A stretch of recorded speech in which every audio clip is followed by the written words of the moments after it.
বিহার নির্বাচনে জয়ের পর বিজেপি এবার কঠোর পদক্ষেপ নিয়েছে। দল বিরোধী কাজে জড়িত থাকার অভিযোগে তিনজন বড় নেতাকে সাসপেন্ড করা হয়েছে।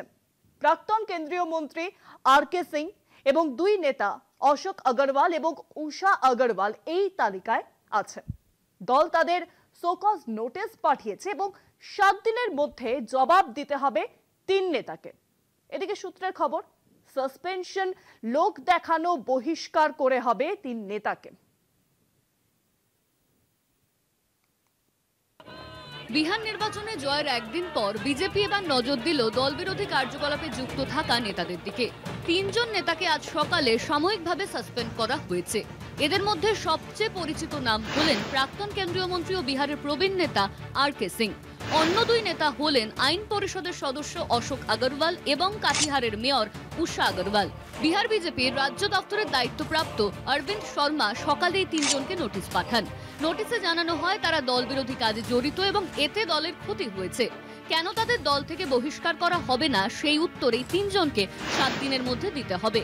সূত্রের মতে এই সাসপেনশন কেবল আনুষ্ঠানিক ঘোষণা, পরে তাদের বহিষ্কার করা হতে পারে। আর.কে. সিং 2024-এর লোকসভা নির্বাচনে হেরে যাওয়ার পর থেকেই দলের নেতৃত্ব ও এনডিএ জোটের কিছু প্রার্থীকে প্রকাশ্যে সমালোচনা করছিলেন। তিনি বিশেষ করে উপমুখ্যমন্ত্রী ও বিজেপির প্রধান মুখ সম্রাট চৌধুরীর বিরুদ্ধে অভিযোগ তুলেছিলেন। প্রশান্ত কিশোরের করা দুর্নীতির অভিযোগের পর সিং বলেন, চৌধুরী ও বিজেপির রাজ্য সভাপতি দিলীপ জয়সওয়াল দলের ভাবমূর্তি নষ্ট করছেন।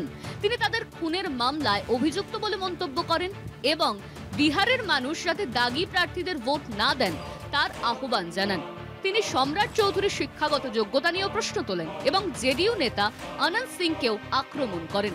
এক বক্তব্যে তিনি বলেন, ওদের ভোট দেওয়ার চেয়ে মুঠো ভরা জলে ডুবে মরাই ভালো। তবে শেষ পর্যন্ত সম্রাট চৌধুরী ও আর.কে. সিং দুজনেই তাদের আসনে জয়ী হন। এবার বিহার জয়ের পর বিক্ষুব্ধদের শায়েস্তা করতে চলেছে বিজেপি। কলকাতা টিভি।